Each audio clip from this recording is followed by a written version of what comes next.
कर्मों का भोग निश्चित है। एक सिद्धाचार्य अपने शिष्यों के साथ तीर्थ यात्रा पर निकले। कुछ देर चलने के बाद वे थकान निकालने बीच घने जंगल में ही रुक गए। इतने में आचार्य को कुछ आवाजें सुनाई दी। ध्यान से सुनने पर आचार्य को समझ आया कि यह कुछ लोगों के रोने की आवाज है। उन्होंने शिष्य को बोला, बालको सुनो, ये आवाजें कहाँ से आ रही हैं? तब शिष्य एक दूसरे का मुंह देखने लगे क्योंकि उन्हें कोई आवाजें सुनाई नहीं दे रही थी। फिर भी गुरु के आदेश अनुसार उन्होंने थोड़ी दूरी पर आकर देखा।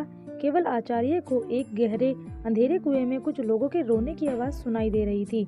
आचार्य ने कुएं में झांक कर देखा तो उन्हें 5 लोग बहुत ही बुरी दशा में रोते हुए दिखाई दिए, लेकिन शिष्यों को न आवाज सुनाई दे रही थी और न ही कुछ दिखाई दिया। तब आचार्य ने उन 5 लोगों को मुस्कुराते हुए देखा और पूछा, भाई किन कर्मों का भोग भोग रहे हो? तब वे पांचों और जोर से रोने लगे। तब आचार्य ने शिष्यों को बताया, यहाँ 5 प्रेत आत्माएं हैं। यह सुनकर शिष्य डर गए।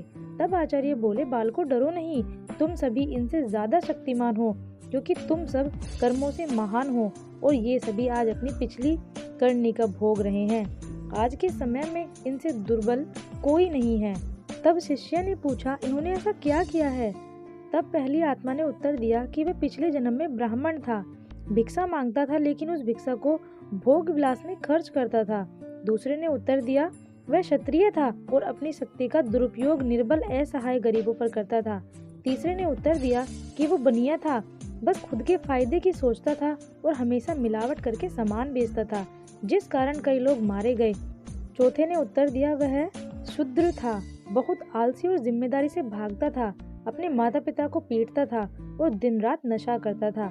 पांचवें ने उत्तर दिया, वह एक लेखक था, अश्लील कथाएं लिखता था, उसने समाज को वासना का पाठ सिखाया था। इस तरह वे सभी पापी अपने पापों का भोग रहे थे।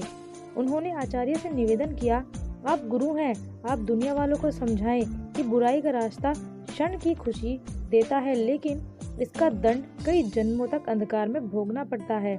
मोरल ऑफ द स्टोरी, मनुष्य को कर्मों का फल भोगना ही पड़ता है, फिर वो किसी भी जन्म में हो। कहते हैं जिस तरह ईश्वर है वैसे ही भूत भी होते हैं, लेकिन वे जितने दुर्बल होते हैं उतना कोई नहीं, जितने कष्ट में वो होते हैं उतना कोई नहीं। वे अपनी करनी का भोग करते हैं। क्षण की विलासिता कई जन्मों का डर बन जाती है। व्यक्ति कितना भी इतरा जाए, नियति उसके कर्मों का हिसाब रखती ही है। इसलिए सदैव से मार्ग पर चलें। अगर गलती हुई भी है तो उसे सुधारें। अगर आपको ये वीडियो अच्छी लगी हो तो वीडियो को लाइक कीजिए और हमें कमेंट करके ज़रूर बताएं कि आपको ये वीडियो कैसी लगी।